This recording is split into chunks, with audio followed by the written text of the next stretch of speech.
அஸ்ஸலாமு அலைக்கும் வரமத்துல்லாஹி வபரகாத்து. அமீர் சாப், உங்களோட வீடியோ நான் பார்த்தேன். அதில் நிறைய விஷயம் சொல்லியிருந்தீங்க.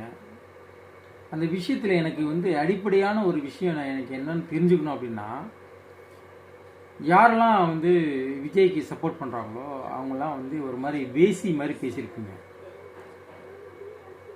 பெண்கள் சப்போர்ட் பண்ணால் அது வேசி அப்படின்னு சொல்லிட்டு ஒரு மாதிரி சொன்னீங்கன்னாக்கா, எப்படி அதை நம்ம முஸ்லீமில் எல்லாரும் அதை எப்படி எடுத்துக்க முடியும்? அதாவது எந்த காரணத்துக்காக திமுகவுக்கு இவ்வளோ ஒரு சப்போர்ட் பண்ணுறீங்கன்றது எனக்கு தெரியவே மாட்டேங்குது.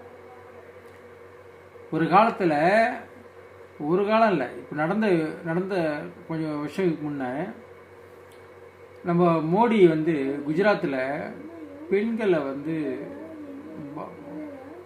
ரேப் பண்ணி கொலை பண்ணி நிறைய முஸ்லீம்களை கொண்டு குமிச்சாங்க. அப்போல்லாம் உங்களை மாதிரி அமைப்புகள் யாருமே குரல் கொடுக்கல.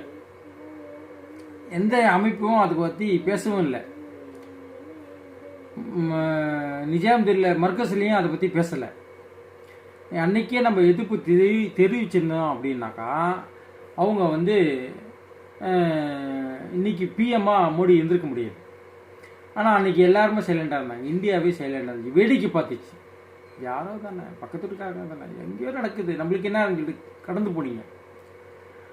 இன்றைக்கி ஆர்எஸ்எஸ் கற்றுக் கொடுக்குது, ஆர்எஸ்எஸ் நம்மளை அழிக்கிறாங்க, திட்டுறாங்க, நம்மளை ஒடுக்குமுறை பண்ணுறாங்க இதுன்னு சொல்லிட்டு நீங்கள் சொல்கிறீங்களெல்லாம் உண்மை ஒத்துக்கிறேன். ஆனால் இதுக்கெல்லாம் காரணம் யார்? அப்போது அந்த டைமில் இருந்தவங்க எல்லாரும் முட்டாளா?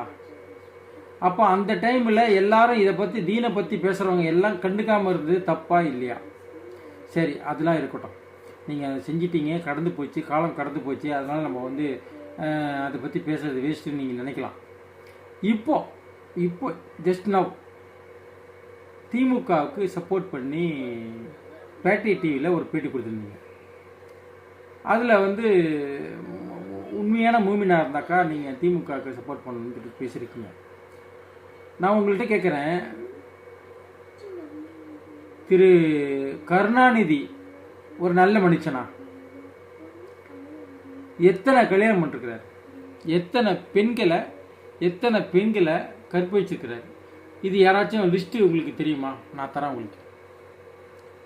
அதே மாதிரி இப்போ ஆட்சி செய்கிற மு.க. ஸ்டாலின் எந்த அளவுக்கு எத்தனை பெண்களை கற்பழித்து எத்தனை பெண்களை எந்த அளவுக்கு செஞ்சது உங்களுக்கு தெரியும்.